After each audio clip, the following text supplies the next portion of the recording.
Namo tassa bhagavato arahato samma sambuddhassa. Namo tassa bhagavato arahato samma sambuddhassa.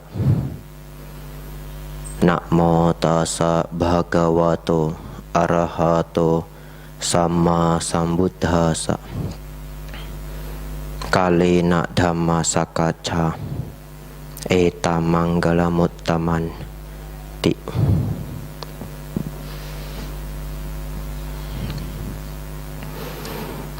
Ya, Bapak Ibu, saudara-saudari, selamat malam, namo buddhaya. Sudah makan Bapak Ibu? Sudah makan ya? Kenapa saya tanya sudah makan atau belum? Karena ternyata kalau dikaji ya, bahasa Hokkien itu aslinya tidak ada kata apa kabar. Ya, aslinya ya, sebelum beradaptasi ya.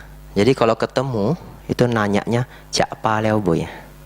Nah, jadi saya nanya Bapak Ibu cak paleo boy. Tapi Bapak Ibu kalau ketemu saya susah. Apalagi ketemunya malam. Nanti Bapak Ibu tanya, Bante cak paleo boy? Bukan cak leo. Ya toh? Ya Bapak Ibu, saudara-saudari, hari ini kita akan berdiskusi dhamma ya. Jadi nanti saudara-saudari punya kesempatan tanya jawab ya. Ya diusahakan satu orang 2 pertanyaan cukup ya. Jadi nanti direnungkan baik-baik apa yang mau ditanyakan. Bapak Ibu, Medan itu paling terkenal ya, karena saya sudah pergi ke banyak daerah ya. Ternyata Medan itu paling terkenal itu makanannya, betul ya. Jadi saya ke Makassar, Bante dari mana? Dari Medan. Pasti mereka bilang apa? Duriannya enak ya Bante. Pasti selalu makanan. Nah, jadi saya akan memulai dari cerita makanan. Sesungguhnya tidak etis ya biku itu cerita makanan. Tapi Bapak Ibu dengarkan dulu sampai habis. Nah, ada hubungannya. Di Filipina ada makanan yang unik ya. Namanya pak-pak. Namanya pak-pak. Bapak Ibu kalau nanti ke Filipina, saya sarankan silahkan cari pak-pak. Tapi jangan makan ya. Pak-pak ini, nah ini ceritanya. Jadi orang yang jualan pak-pak, dia setiap pagi jam 2 atau jam 3, atau bahkan terkadang jam 12 malam, dia pergi ke tempat pembuangan akhir ya, atau di restoran-restoran. Tahu kenapa? Ngambil sisa fast food ya, KFC, McD ya, ataupun fast food lokal, itu sisa tulang yang dimakan oleh pengunjung itu dia kumpulkan sampai berkarung-karung, dia kumpulkan. Kadang sampai dia pergi ke tempat pembuangan akhir untuk nyari ini. Kadang ketemu satu bungkusan besar, dibuka sudah ada ulatnya. Lalu dia akan ngumpul. Setelah dia kumpul, dia jual. Kadang 1 kilo bisa 2.000, 3.000 ya, kadang 5.000, fluktuasi ya, kayak dolar ya. Nah, setelah ini dikumpulkan, sisa makanan fast food, lalu bawa pulang, dicuci. Dicuci sampai agak bersih ya. Agak bersih ya, gimana ngebersihinnya ya. Lalu direndam air panas. Nah, setelah rendam air panas, ini diambil, diolah. Diolahnya ya kelihatannya bisa dimakan. Jadi minyak, pakai bawang, bumbu, rempah-rempah, segala macam. Kemudian daging itu ditumis ya, digoreng lah. Kemudian diberi saus cabai, saus tomat yang kelihatannya rasanya baik. Lalu setelah selesai itu semua, jadilah seperti kalau di sini itu ya, ayam asam manis, nah, gitu ya. Jadi seperti itu. Lalu dijual Pagi-pagi dia jual untuk sarapan dan laku. Ketika ditanya ya, anak-anak yang ada di sana juga pekerja-pekerja, kenapa milih makan pak-pak? Nah mereka jawab, karena ini paling enak untuk harga begitu. Ini sudah yang paling enak, mereka bisa makan daging. Karena itu dijual di daerah miskin di Filipina. Mereka ingin makan daging itu sulit. Nah jadi akhirnya mereka makan ini, pak-pak.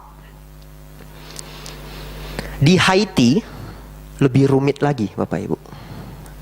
Di Haiti itu ada namanya dirt cookies. Dirt cookies itu kue tanah. Saking miskinnya di Haiti, saking miskinnya, mereka mau tidak mau ngolah tanah. Caranya bagaimana? Mereka ngambil tanah yang ada di gunung. Katanya lebih bernutrisi, saya tidak pernah coba ya. Bapak Ibu nanti mau coba ya silahkan ya. Dari gunung itu mereka ambil sejenis tanah yang warnanya kuning, agak kuning.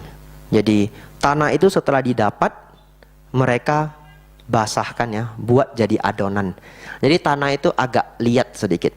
Jadi setelah dibuat adonan dia kayak clay gitu, bisa dibentuk. Lalu dicampur garam. Campur garam jadi ada aromanya. Lalu setelah itu dibuat keping-kepingan bulat ya, diameternya mungkin sekitar 15 cm. Lalu dijemur.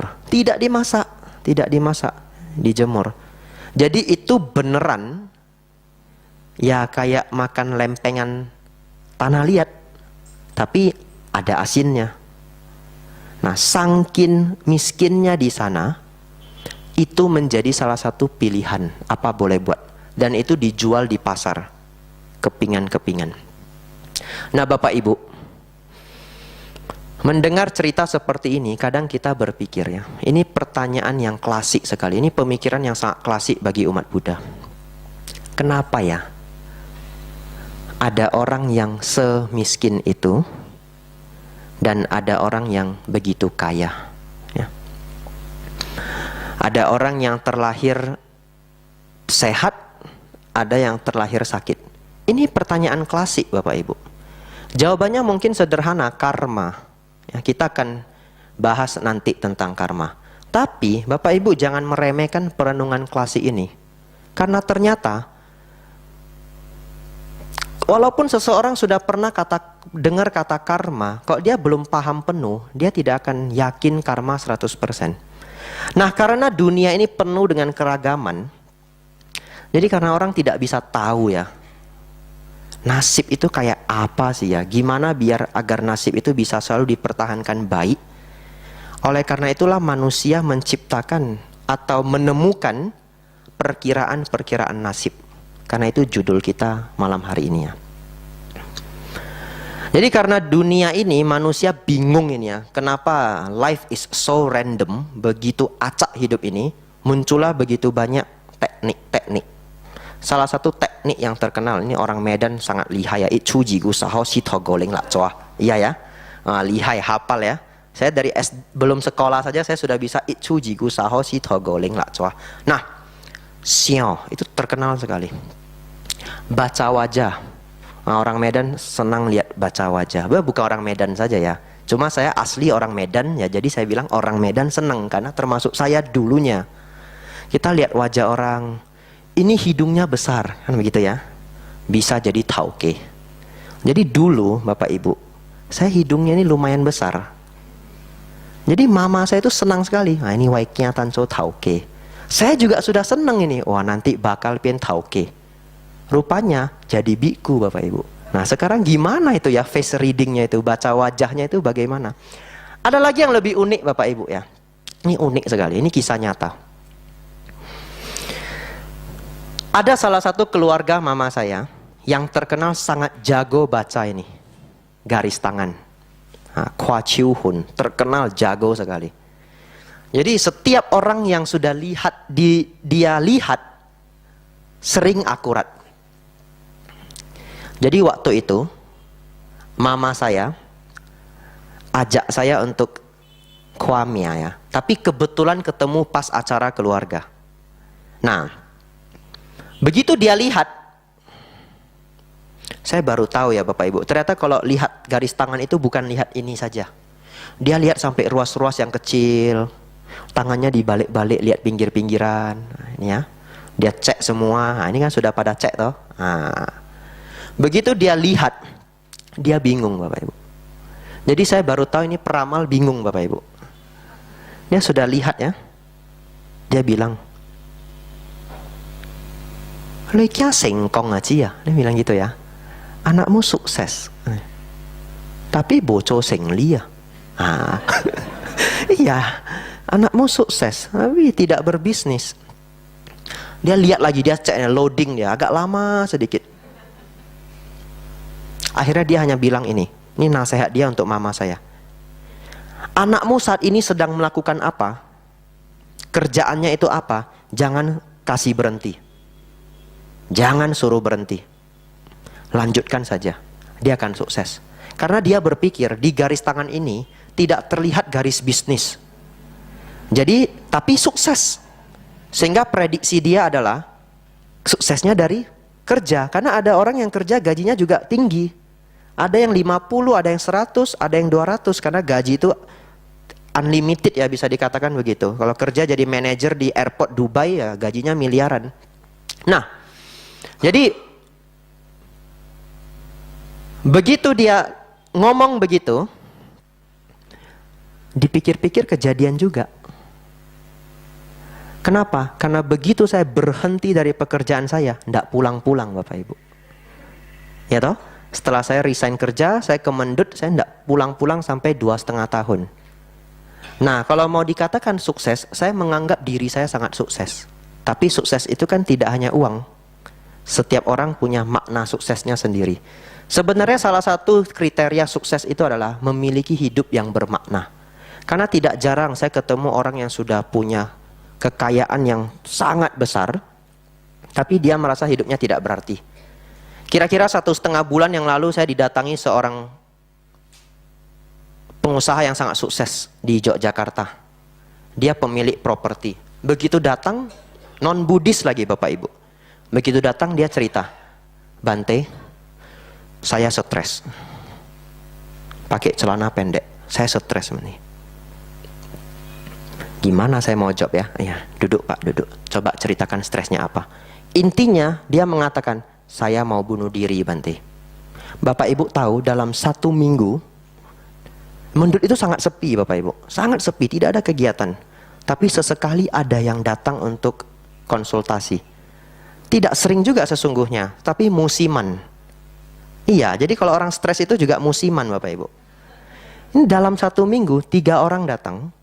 1 pasangan ingin bercerai dan 2 orang ingin bunuh diri. 3-tiganya non-Buddhis. Jadi saya heran juga, ini kok mau bunuh diri carinya Bante gitu. Saya benar-benar bingung. Tapi beruntungnya ya kita konsultasi, kita layani, kita ladeni ya 2-3 jam. Akhirnya 2 orang yang mau bunuh diri ini sampai hari ini masih hidup ya. Dan satu diantaranya adalah seniman yang sangat terkenal di Indonesia. Saya tidak boleh menceritakan namanya. Dia pernah menang award 2 kali, award internasional, orang hebat. Saya saja terkejut, ini orang hebat mau datang ke wihara. Dan setelah konsultasi itu dia senang ya. Dia senang, dia datang berulang-ulang ke wihara untuk latihan meditasi. Nah, Bapak Ibu, karena kehidupan ini begitu acak, jadi teknik-teknik ramalan itu banyak sekali, setiap budaya ada. Tapi sebenarnya bagaimana menurut Dhamma? Ya ini penting. Nasib itu adalah Bapak Ibu, ini dihafal ya. Nasib adalah perpaduan karma lampau ditambah karma kehidupan ini. Saya ulangi ya. Nasib adalah perpaduan karma kehidupan lampau ditambah karma kehidupan ini. Karma itu artinya tiao tico, sengaja dilakukan. Ya, karma artinya sengaja dilakukan, sengaja diucapkan, sengaja dipikirkan. Karma lampau contoh, karma lampau tidak bisa diubah. Contoh, kesehatan. Kesehatan yang dibawa saat lahir. Ada orang lahir sehat, ya, semuanya lengkap. Ada yang lahir katup jantungnya bocor. Ya, itu karma lampau. Karena dia belum melakukan tindakan, anak kecil ini. Bayi ini belum melakukan apa-apa. Ada yang lahir talasemia. Ada yang lahir hidrosefalus. Banyak penyakit-penyakit di dunia ini. Itu karma lampau. Ada yang terlahir sehat. Apalagi karma lampau tidak bisa diubah. Tingkat IQ. Tingkat IQ itu bawa lahir. IQ normal itu 80 sampai 120. Ya. Anjing kira-kira 40. Anak tunagrahita 20. Makanya anak tunagrahita bahkan makan pun sulit ya. Mental, apa istilahnya? Retardasi mental ya. Nah, IQ itu bawa lahir. Apalagi yang bawa lahir? Ini ya, face ya. Wajah ya. Saya lahir-lahir tahu bentuknya begini Bapak Ibu ya. Kalau bisa request Bapak Ibu, saya pun mau requestnya tahu mingse gitu ya. Tapi enggak bisa request. Tahu-tahu lahirnya ya begini. Ada yang lahirnya tampan, ada yang lahirnya buruk rupa. Apalagi yang tidak bisa di request? Keluarga. Bapak Ibu pernah mikir kenapa lahirnya di Medan? Saya pernah mikir loh waktu kecil. Cemisui saya cu lagi Medan loh. Saya mikir begitu.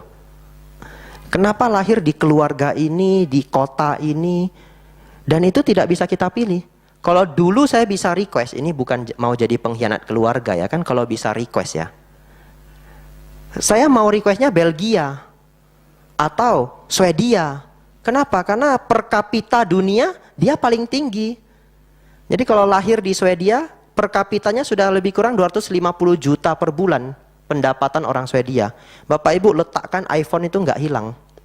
Bapak Ibu tinggalkannya coba Nokia yang paling murah di samping jalan itu coba. Ada yang mau coba? Jalan ke depan taruh handphone murahnya ya, nggak usah yang mahal ya. Coba noleh sebentar balik, oh, sudah lenyap ya. Nah, keluarga tidak bisa request. Tetapi Bapak Ibu harus ingat, nasib itu tidak hanya masalah karma lampau. Jadi umat Buddha jangan ya, ketika dia merasa kehidupannya itu sulit, dia mengatakan ayo karma, ayo karma. Ketika mengalami kesulitan, mengalami hambatan, yang selalu dijadikan alasan adalah karma lampau. Padahal karma nasib itu perpaduan. Karma saat ini maksudnya apa? Contoh ya, ada orang terlahir misalkan tidak di keluarga yang kaya, ya. Kecerdasan juga tidak terlalu tinggi, tapi di kehidupan ini dia terus berjuang, ya, dia terus bekerja. Akhirnya orang ini bisa sukses. Tapi sebaliknya, ya, lahir kaya, otak cerdas, tetapi begitu datang ke kehidupan ini, umur 12 tahun, 15 tahun makin bandel, senangnya judi, alkohol, narkoba, pabrik pun habis Bapak Ibu. Jangankan 1 pabrik, 3 pabrik pun habis. Nah, jadi nasib itu tidak hanya cerita karma lampau. Tetapi, nah ini kita lanjut ya. Nah, lanjut ini yang seru. Kenapa ramalan-ramalan itu tetap laris? Bukan hanya masalah ramalan. Kalau kita cerita nasib, kita juga cerita pantang ya. Karena kalau takut nasibnya buruk, jadi kita selalu menghindari pantang. Dulu, saya sangat takut sapu. Orang Medan takut sapu ya. Saya sudah cek loh ke beberapa daerah. Cuma orang Medan loh yang takut sapu. Iya loh. Orang Jawa ada lah, tapi enggak begitu banyak. Saya datang ke kota lain, saya tanya, di sini orang takut sapu enggak? Enggak Bante. Orang Medan kok takut sapu ya. Terutama sapu ijuk yang hitam itu ya. Apalagi yang bekas ya, kayak soikau puasi ya gitu ya. Senggol hilang jodoh gitu ya. Orang Medan ini kalau nyapu aja dia takut kena kaki. Dulu saya juga takut, bukan tidak takut. Jadi kalau nyapu itu jangan kena kaki. Apalagi ceit, wah itu sapu disimpan. Betul ya. Coba siapa yang berani ceit nyapu? Susah loh. Tapi setelah saya belajar dhamma dari hari ke hari, saya ngerti rumusnya. Beruntung itu adalah berbuat baik. Jadi kalau orang berbuat baik, dia akan beruntung. Jadi barang siapa memberi kebahagiaan, maka kebahagiaan akan kembali pada dirinya. Jadi Bapak Ibu kalau ingin beruntung, banyaklah berbuat baik. Dan kita juga ngerti ya, sial itu adalah karma buruk. Kalau kita mencuri, kalau kita merugikan orang lain, itu sial. Bapak Ibu ngerti ini semua ya? Tapi masih takut sapu enggak? Nah, ini yang bilang tidak takut sapu atau yang masih rada takut, rada enggak. Nanti silakan pulang boleh coba teknik saya ya. Dulu setelah saya belajar Dhamma cukup lama, saya pengen tahu real tidak Dhamma ini. Jadi biasanya dulu ada beberapa teman saya yang tahu ya, di sini ada beberapa face teman saya, keluarga saya juga datang. Dulu saya tuh sering jualan ke Siantar ya, jualan obat ke Siantar, kerja. Jadi saya ingin coba ini Dhamma bener enggak. Jadi hari Senin kita itu mau pergi untuk jualan. Saya coba ya, buka pintu, ambil sapu, karena sapu di rumah saya itu simpannya di belakang pintu. Ini agak takut juga Bapak Ibu ya. Nah, ini real ini ya. Nanti mau coba silakan ya. Tapi jangan salahkan saya kalau sial ya. Saya sudah pegang sapu ini, saya mikirin Dhamma mesti benar ini. Dhamma pasti benar. Tak sapukan di kaki. Sapukan sendiri. Kwasoi bosoi ya. Ini uji nyali. Uji nyali jangan sama setan. Sama sapu. Nah, tak sapu, saya pergi jualan. Bapak Ibu tahu, laris manis Bapak Ibu. Iya. Begitu Jumatnya pulang, hoseng lia. Nah, begitu saya pulang, nah ini ketakutan saya pada pantang terhadap sapu berkurang 70%. Hari Jumatnya kami biasanya masuk kantor mau setoran uang ya. Ini pegang uang begitu banyak. Karena kita nagih dari Senin sampai Kamis. Katanya kalau kena sapu kan bisa sial. Takutnya bisa kecelakaan dan sebagainya ya. Ini bawa uang lagi ya. Uji nyali lagi. Saya buka ini pintu. Nah, ini udah agak pede. Nah, Bapak Ibu boleh coba. Pokoknya sial jangan salahkan saya. Saya coba lagi sapu. Kali ini agak tinggi. Nah, karena sudah agak pede. Lalu saya pergi kerja. No problem. No problem. Tapi kalau Bapak Ibu coba nanti di rumah lalu sial, itu salah Bapak Ibu. Kenapa? Karena masih memegang sugesti. Karena sugesti pikiran itu sangat kuat. Sedangkan kita bisa mencabut sugesti ini setelah mendengarkan Dhamma 1, 2, 3 tahun. Sehingga ini menjadi sugesti positif yang baru. Contoh. Nah, kucing hitam. Ya, omiao, soikau puasi ya. Nah, siapa takut omiao? Ada ya? Kucing hitam. Bapak Ibu, kucing hitam itu di Indonesia itu selalu kasihan ya. Dia selalu dianggap sial ya. Saya pernah lihat loh kucing hitam disiram orang pakai air panas. Karena dia benci, takut sial dia. Dia usir kucing hitam itu pakai siram air panas, kasihan. Tapi sesungguhnya di Jepang, kucing hitam itu bawa rejeki. Ya, kucing hitam itu di Jepang adalah lambang rejeki. Makanya dulu waktu saya kecil itu ada film kartun Sailor Moon. Kucingnya hitam. Nah, kalau seumuran saya masih ngerti. Kalau anak sekarang Naruto ya. Nah, yang kedua, burung hantu. Ya. Kalau Bapak Ibu lihat burung hantu, pasti takut. Tidak mungkin tidak takut. Kalau orang Medan, pasti takut. Begitu ketemu burung hantu, besok naik kendaraan ya, naik mobil atau naik motor pelan-pelan, cau sacap engkau lebih. Nah, pasti takut kecelakaan. Karena berpikir burung hantu adalah lambang kematian. Begitu lihat burung hantu parkir dekat rumah kita, kita sudah takut nih siapa yang mau meninggal. Pokoknya jangan saya lah gitu ya. Tapi kalau tiba-tiba sudah dengar satu kabar berduka, entah sepupunya, entah siapa, Kak Lengnya, target bukan saya. Tapi Bapak Ibu, di Yunani, burung hantu itu adalah lambang kebijaksanaan. Makanya Harry Potter, temannya burung hantu. Kalau burung hantu bawa sial, Harry Potter tidak mau pakai burung hantu.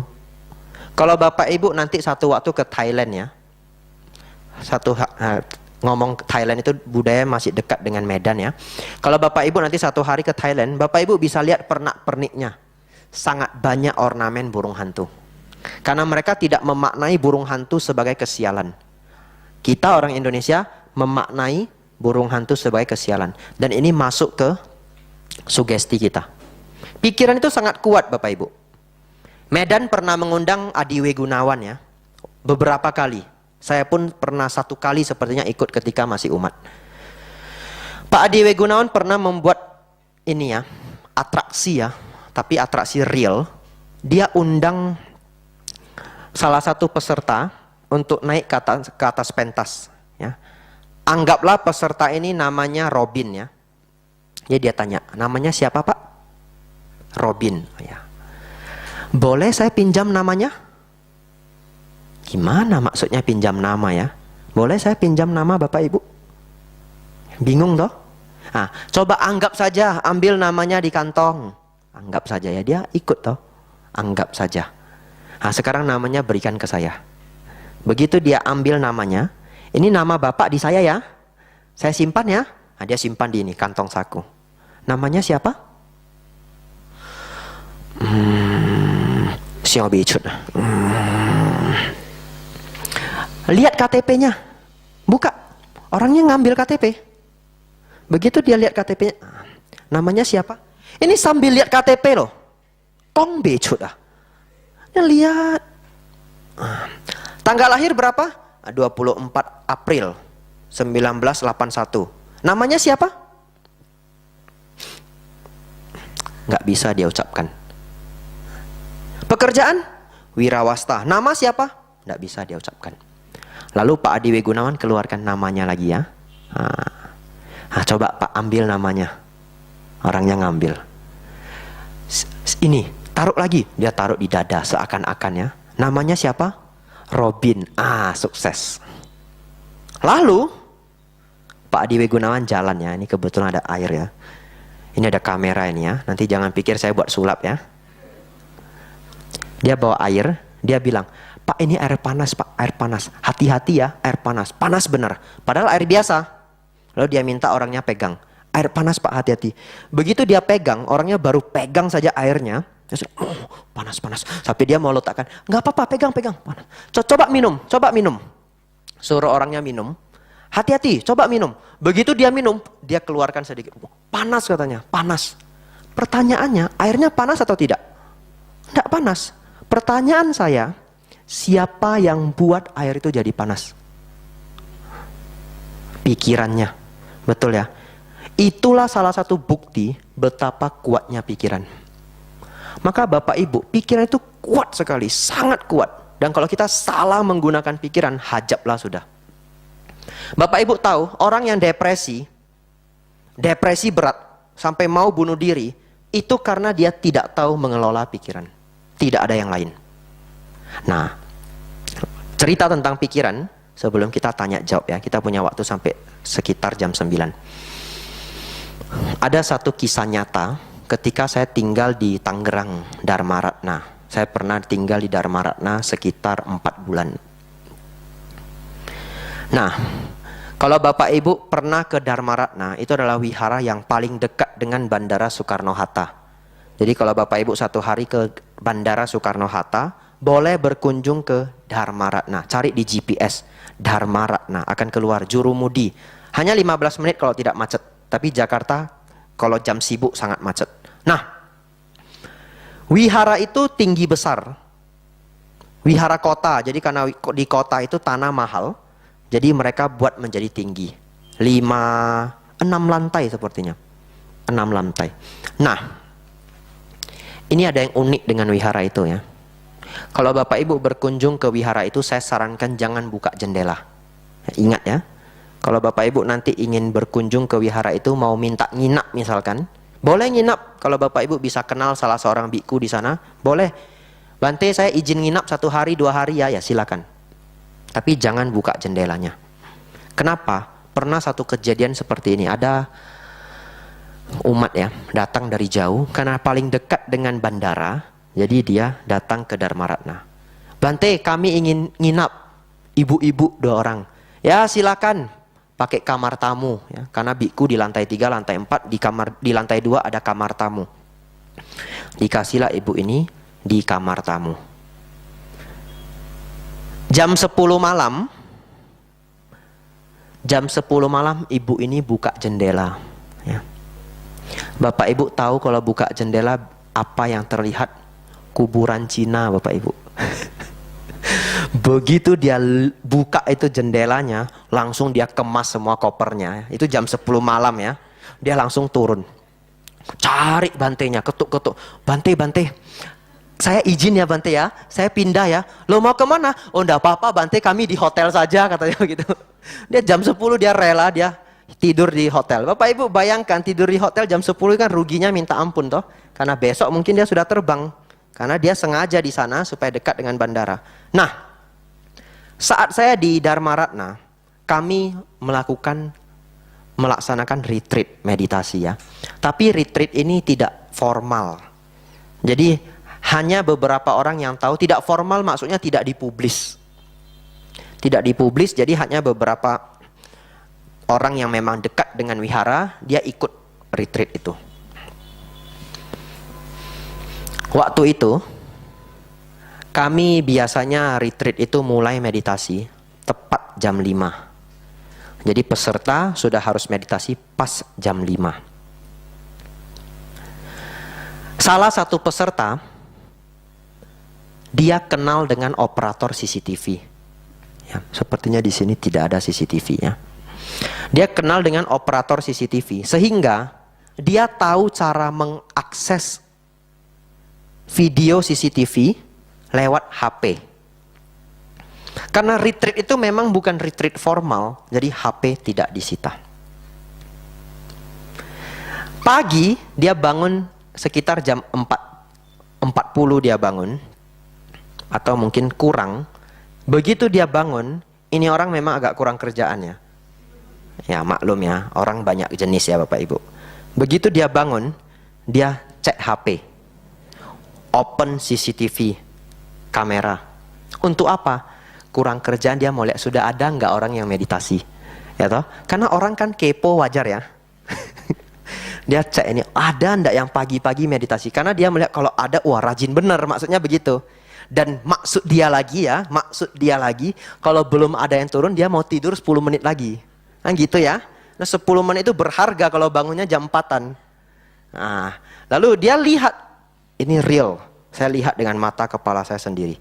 Jadi Bapak Ibu akan dapat true story dari biku yang tidak boleh bohong. Ini true story, real true story. Kalau tetangga yang ngomong belum tentu Bapak Ibu yakin ya. Nah, begitu dia lihat, ada satu peserta yang sedang duduk meditasi ya, dengan postur yang begitu mantap. Tepat di sampingnya berdiri pocong.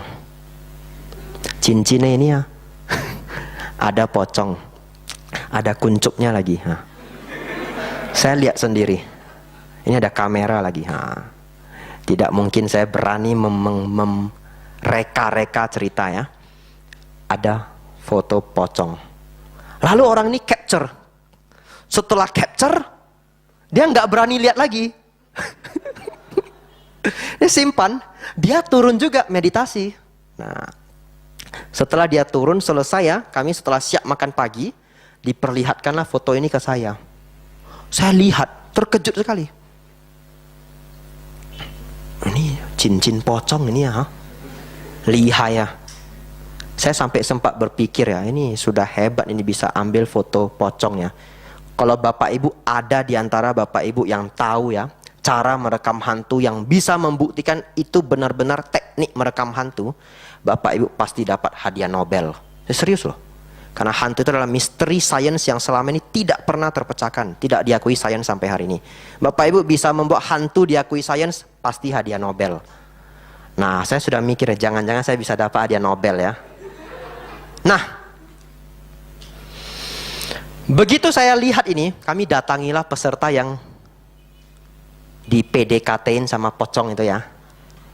Ternyata Bapak Ibu tahu, orang yang di samping pocong itu umurnya 30-an, laki-laki, dan sangat takut hantu.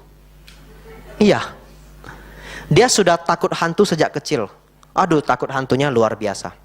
Lalu kami datangi ya, di kamar kami datangi, kami panggil. Kami kasih tahu, kami mau kasih lihat sesuatu. Nah, coba lihat sendiri. Dia lihat, karena kan gelap toh. Itu capture CCTV itu jam 4, itu hanya via infrared, karena gedung itu semua ditutup lampunya. Karena meditasi. Hanya altarnya cukup terang. Di Dharma Ratna itu ada 2 lampu lampion ya, yang warnanya berubah-ubah, biru, kuning gitu ya. Jadi ya, begitu dia lihat, apa ini, dia belum lihat berarti ya, nah, belum pakai sati ya. Begitu dia terkejut, Bapak Ibu tahu, dia teriak, makjang itu, dia langsung lari ke kamar. Ini laki-laki umur 30-an loh, Bapak Ibu coba renungkan sendiri ya. Dia langsung lari masuk ke kamar, sembunyi itu di ranjangnya itu, nutup kepalanya pakai bantal. Laki-laki umur 30-an. Lalu kami datangi, kenapa? Nggak mau Bante, tolong saya nggak mau Bante, tolong saya nggak mau. Pokoknya dia beneran, dia takut minta ampun. Lalu ya sudahlah ya, kami pasrah gitu ya. Setelah dia agak rileks begitu ya, kita kasih dia nasihat. Udah, nggak usah takut, ini kan di wihara, nanti pelimpahan jasa saja selesai, kami bilang begitu. Baca parita nanti karania meta abaya parita nanti. Sudah tenang, bilang. Sampai saya itu nenangkan hatinya, saya bilang, nanti kalau pocongnya muncul lagi bilang ke saya, tak ceramain sampai bosan. Saya bilang begitu. Ya kalau hantu diceramain kan bosan ya. Nah, saya nenangkan dia takut bener. Besoknya dia datangi saya. Bante, saya sudah tahu pocongnya kok bisa ada. Ngomong begitu. Jadi ternyata sebelum dia datang ke wihara, malamnya dia lewat kuburan muslim. Kuburannya itu luas. Tolong Bapak Ibu ini harus dengar sampai habis ya. Jangan setengah-setengah ya. Nanti jadi salah paham. Ini kayak wayangan ya. Kalau wayang harus ikut sampai habis. Nah, jadi dia cerita ke saya, dia lewat kuburan itu gelap, luas, lalu panjang ya. Di waktu itu dia merasa merinding. Nah, lalu dia berpikir ya, Bante, pocongnya ikut saya karena saya lewat kuburan muslim. Saya jawab, ya udah, ndak usah takut. Saya bilang, nanti baca parita, mungkin dia butuh jasa, ya toh? Saya nenangkan hatinya. 2 hari lagi, datang lagi ke saya. Cerita lagi. Bante, saya tahu kenapa pocongnya ikut saya. Iya. Nah, dia bilang, pocongnya kasih mimpi ke saya, Bante. Ternyata, dia hidup di keluarga yang dia itu sangat diabaikan. Jadi ketika mati dia merasa tidak puas. Lalu dia penasaran jadi hantu. Jadi dia tempel teman ini, orang ini dia tempel karena dia senang sama dia. Dalam mimpi ngomong begitu. Karena orang ini baik katanya. Ya orang kalau mau ikut retreat di wihara umumnya orang baik ya. Lalu saya terus kasih nasihat yang sama. Udah tenang, nanti baca parita, ndak usah takut dah, saya bilang. Itu pocong di wihara ndak berani macam-macam. Tak kasih nasihat yang sama. Lalu besoknya dia datang lagi pada saya. Ini cerita real nih, agak panjang nih episode ini Bapak Ibu. Dia ngomong, Bante, pocongnya sering bisik-bisik ke saya. Seperti minta tolong. Dalam hati saya berpikir, ini kok makin lama mereka makin romantis ya. Iya toh. Makin lama kok makin romantis. Lalu dia cerita, dia mau minta tolong ke saya, Bante. Nah, saya sudah mikirin ya, ini gimana ini solusinya ya. Akhirnya tibalah hari Minggu. Hari Minggu operator CCTV datang.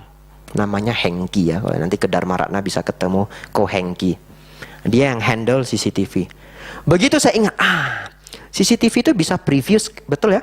Bisa rewind, bisa mundur. Ini saya mau menang hadiah Nobel ini ya. Saya bilang ke Ko Hengki, Ko, nanti habis makan siang saya mau lihat CCTV. Apa yang hilang, Bante? Keberanian orang, saya bilang. Ya toh? Keberanian seseorang hilang. Kita nanti lihat CCTV. Oke, siap Bante. Nah, saya selesai makan siang, masuklah kita ke kantor ya, rewind CCTV. Jadi saya mundur sampai hari H, lalu jam sebelum munculnya pocong ya. Sebelum munculnya pocong. Jadi kita mundur sampai 7 menit sebelum 4.40. Ya, 7 menit sebelum 4.40. Tapi pocongnya muncul sekitar 4.43. Kita mundur. Kita nunggu. Ini belum ada, ini pocongnya belum ada. Nunggu. Saya berpikir di pikiran saya ya, pocongnya mungkin muncul kayak di TV-TV ya. Sering gitu ya. Oh iya, pemikiran saya. Sering ya, dugaan saya. Kita nunggu. Serius ini. 2 orang yang nunggu. 3 orang ya. 4 orang total. 2 biku ya, termasuk saya. Lalu ada yang capture, ya. Lalu Ko Hengki. Ini seru ini, karena biku kan tidak nonton TV ya. Jadi kalau bapak ibu bilang film horor paling baru mah, saya sudah tidak boleh nonton ya. Tapi ini live ini, jadi sesekali nonton live ini seru sekali. Nah, nunggu pocongnya muncul, kok kita nunggu serius sekali. Ternyata begitu sudah detik-detik pocongnya mau muncul, ada seorang biku yang jalan di dalam picture itu ya. Jalan mutar ke belakang. Nah, Bapak Ibu tahu kalau kita buat retreat, meditasi, ada biku yang ronda. Ya. Tugasnya apa? Kalau ada peserta ya, yang begini ya. Nanti bikunya tugasnya itu ini, nepuk ini. Nah, dia naik lagi. Atau ya, kadang ya dia sudah gini ya. Bunyi loh kadang, serius loh. Kalau yang pernah ikut retreat tahu ini. Bunyi loh. Nah, nanti bantainya datang ya. Pegang pundaknya, kadang tarik kepalanya. Tapi ada yang lucu ya, peserta yang begitu kita tarik begitu ya. Bikunya jalannya, belum 10 langkah, dia sudah drop lagi. Akhirnya kita harus nungguin di belakang pundaknya. Setiap dia turun ya, kita pegang. Dia nutup mata, dia nggak buka nanti. Kayak bunga yang langsung layu itu. Kita sentuh lagi, naik lagi. Nanti dia turun lagi. Sampai 3-4 kali, sentuh lagi, naik lagi. Kadang kita tarik ini, tarik ininya, tekan ininya. Nanti dia sudah tegak gini ya, layu lagi, sudah 3-4 kali. Akhirnya gimana? Udah dorong aja kasih jatuh. Begitu dorong, wah langsung tegak. Nah itu realita. Tapi di Jepang Bapak Ibu, itu sudah syukur loh di Indonesia. Di Jepang, kalau yang aliran Zen, itu ada tukang rondanya, dipilih oleh kepala wihara, pakai rotan. Harusnya Indonesia boleh tiru itu ya. Nanti Daya Kasaba, Mas Sampati buat peraturan ya. Tapi peserta retreat tanda tangan ya. Nanti bantainya di visum gimana ya enggak? Pakai rotan. Begitu ada yang gini ya, pok, 1 kali cukup. Langsung segar. Tidak akan ngantuk lagi. Nah, jadi karena CCTV di Dharma Ratna itu frame per second-nya rendah ya. Frame per second itu artinya gambarnya itu tidak smooth ya, tidak halus, tidak lembut. Umumnya kalau Bapak Ibu nonton TV, kalau saya tidak salah TV itu 24 frame per second. 24 gambar dalam 1 detik. Karena video itu adalah kumpulan gambar-gambar yang digerakkan bersamaan. Yang diputar. Nah, CCTV itu karena mungkin agar hemat gigabyte memori ya. Biasanya begitu ya. Itu tukang komputer kita undang untuk jelaskan ya. Nah, jadi frame per second-nya rendah. Apalagi itu infrared. Malam ya, pagi, gelap. Ternyata ketika biku ini jalannya, terjadi distorsi gambar. Sret, begitu ya. Uniknya, ketika pas bantai ini tepat di peserta ini, terjadi distorsi gambar. Sret ini ya. Bikunya jadi putih dan langsing, jadilah bentuk pocong itu. Terus terang ya, saya tidak bilang nama bikunya ya. Bikunya tidak terlalu tinggi. Mungkin kalau berdiri hanya sampai di sininya saya. Tapi begitu distorsi gambar, seret ya jadi kurus tinggi. Ada kuncup lagi. Nah, itulah pocongnya. Distorsi gambar. Begitu kita lihat itu, semua kita ketawa. Lalu, ini video, itu bisa di rewind juga pakai HP. Bukan tidak bisa sebenarnya, tapi kita tidak tahu caranya. Lalu diajarilah sama operatornya ya. Kita datangi ini korban ya, korban dari pocong ini ya. Kita datangi, kita bilang, saya panggil dia. Kamu lihat ini. Ah, enggak mau Bante, tolong Bante, saya enggak mau lagi, saya enggak mau lihat-lihat apa-apa lagi. Kamu lihat ini dulu, video. Aduh, video lagi. Foto aja dia udah mau mampus ya. Apalagi video. Kamu lihat dulu, saya bilang. Kamu lihat dulu. Tenang, lihat dulu, saya bilang begitu. Lalu dia enggak mau, tetap enggak mau. Lalu saya bilang, setelah kamu lihat, ketakutanmu pasti hilang. Saya bilang begitu. Nah ini beruntung karena biku enggak pernah bohong ya. Ini kata kalimatnya otentik. Dia mikir juga. Beneran, benar saya bilang. Setelah kamu lihat, kamu pasti ketakutannya hilang. Lalu kita kasih lihat. Bapak Ibu tahu dia lihatnya gimana? Ini saya peragakan sedikit ya. Dia lihatnya sambil gini ya ini. Nah, jadi dia lihat videonya itu gini, saking takutnya. Sambil enggak mau saya gitu. Begitu detik-detik pocongnya mau muncul, ternyata dia melihat ada sosok biku ya, yang sedang ronda. Dan begitu pas distorsi, terbentuklah pocong itu. Nah, begitu dia lihat itu dia bilang, oh, pocongnya Bante, katanya gitu. Iya. Pocongnya Bante. Pertanyaan saya, jadi dia seminggu romantis sama siapa coba? Betul ya? Selama seminggu itu dia romantisnya sama siapa? Nah inilah salah satu contoh Bapak Ibu, betapa kuatnya pikiran manusia. Jadi kalau Bapak Ibu tidak belajar Dhamma, Bapak Ibu tidak tahu sudah berapa banyak hal yang sebenarnya tidak pas yang Bapak Ibu masukkan di dalam pikiran sejak kecil. Tidak boleh menjahit kalau malam, biasanya tisa. Katanya sial. Bapak Ibu ke konstruksi ke China itu 24 jam itu bikin baju. Itu bosnya kaya bener Bapak Ibu. Kalau Bapak Ibu bilang pantang ya, ini dia kaya bener. Karena dulu jarum itu mahal dan dulu itu nggak ada listrik. Jadi kalau menjahit gelap, jarumnya jatuh hilang, ya toh? Atau sering kecelakaan karena gelap. Malam tidak boleh gunting kuku. Dulu saya masih ingat waktu kecil. Saya diajari ya sama neneknya teman. Untung nenek saya nggak pernah ngajari ini. Neneknya teman. Malam nggak boleh gunting kuku. Ini ceritanya serem lagi. Katanya kalau malam gunting kuku, nanti anak kecil tuh bisa dimakan sama siluman. Iya. Dan kalau dimakan siluman itu kan gigit tulang kita ya. Rasa suaranya itu kayak suara gunting kuku. Jadi kalau kita malam sering gunting kuku, nanti pas kita dimakan siluman, orang tua kita enggak tahu kalau kita lagi dimakan siluman. Lalu lucunya saya percaya. Sejak saat itu saya enggak berani gunting kuku kalau malam. Sampai SMP masih enggak berani. Untunglah setelah satu waktu saya merenung ya, kayaknya ini enggak bener ini ya.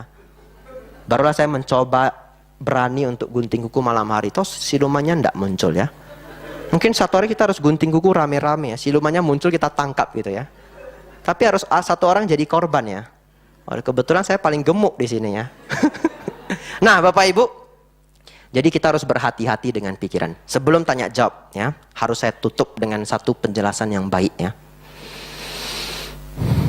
Kenapa pikiran kita bisa menjadi musuh ya, kalau kita tidak bisa memahami? Karena Bapak Ibu, pikiran kita semua itu bocor ya. Pikiran kita semua bocor. Dalam bahasa Pali, bocornya batin ini disebut asawa. Karena asawa bahasa Pali artinya bocor. Apa yang bocor? Coba. Bapak Ibu di sini, saya tanya ya. Pernah ngomong dengan dirinya sendiri? Pernah? Pernah ya? Ngomong dengan diri sendiri pernah ya? Dikatakan satu hari kita ngobrol dengan diri kita sendiri 65.000 kali per hari. Menurut psikologis. Menurut psikolog. Saya tidak pernah hitung. Bapak Ibu nanti hitung lapor ke saya ya. Lalu yang kedua, kita selalu bisa membayangkan sesuatu ya. Saya menyebut ini gambaran pikiran. Contoh, tolong Bapak Ibu, ini dengar ya baik-baik ya suara ini ya. Tolong jangan pikirkan ada seekor kuda putih di depan ini. Tolong jangan pikirkan ya. Jangan dibayangkan kuda putihnya bagus, kuda putihnya meringkik. Nah, lalu kuda putihnya ini lucu, diikat pita di telinganya. Jangan dibayangkan. Bapak Ibu bayangkan? Bayangkan ya. Apalagi ini malam ya, tapi ini sudah makan ya. Kalau saya pakai makanan mungkin lebih terbayang lagi ya. Jadi kita minta pikiran ini tidak membayangkan, tidak bisa. Dia tetap mau membayangkan. Nah, jadi pikiran yang bocor ini membentuk obrolan hati dan gambaran pikiran yang tidak pernah berhenti. Inilah disebut asawa dalam bahasa Pali. Secara sederhana, kalau mau dibahas secara mendalam ya tidak 100% ya. Nah, jadi Bapak Ibu perlu hati-hati dengan bocornya batin ini. Kalau bocornya batin ini tidak kita dalami dan tidak kita pahami, maka kian hari satu waktu bocornya pikiran ini bisa menjadi musuh. Saya tutup sebelum pertanyaan. Contohnya Bapak Ibu ketika marah. Ya, marah itu adalah produk bocornya batin. Ketika gelisah. Bapak Ibu pernah gelisah? Pernah ya? Makin ngomong jangan dipikir, makin pikir. Betul ya? Coba Bapak Ibu hari Minggu, lagi happy time. Tidak perlu ngantar anak ke sekolah, tidak perlu sibuk buka toko, tidak perlu masuk kerja. Pagi-pagi jam 8 pagi duduk di depan meja minum kopi sama Yucakoi gitu ya, anggap ya, renungkan ya. Nah. Tetapi tiba-tiba terpikir, serp, masuk bocornya pikiran. Ayo si KPR boiliau, gitu ya. Aduh, KPR belum tutup. Aduh, utang belum bayar. Pertanyaan saya, bisa ndak Bapak Ibu ngomong ke pikiran ini? Pikiran, ini kan minggu, preseng lah, bisa ndak? Ndak bisa ya? Libur dulu lah, libur. Ndak bisa. Pikiran, Senin aja lah mikir, biar stresnya sekalian gitu ya. Ndak bisa. Bapak Ibu tidak akan bisa menghentikan bocornya pikiran ini secara instan. Ya, kita tidak akan bahas secara mendalam, tapi intinya bocornya pikiran ini akan kita kikis pelan-pelan dengan praktek dana, sila, dan samadhi. Ya, kalau kita ingin bahas samadhi mendalam, bulan depan SPD saya datang lagi, saya akan bahas tentang meditasi. Ya, ada pertanyaan silakan.